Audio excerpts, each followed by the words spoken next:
Hello guys, welcome to my mini vlog. Tara guys, samahan niyo po kami pupunta sa Kakat Cafe. Dito po sa Amuyong. Malapit po sa school ng Amuyong guys. Malapit lang po ito sa may Twin Lakes. Unang kanto lang po, tapos papasok po kayo guys.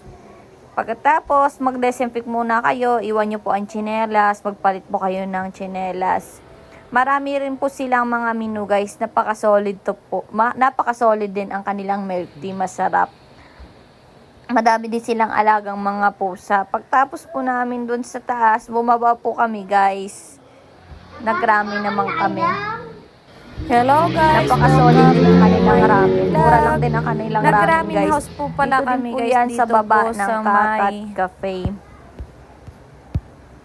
Tapos na agad. Nag-enjoy din si Asher sa mga pagkain nila dito. Kasi masasarap din ang pagkain nila. Napaka-affordable lang din ang kanilang mga price dito guys. Swak lang din sa bulsa.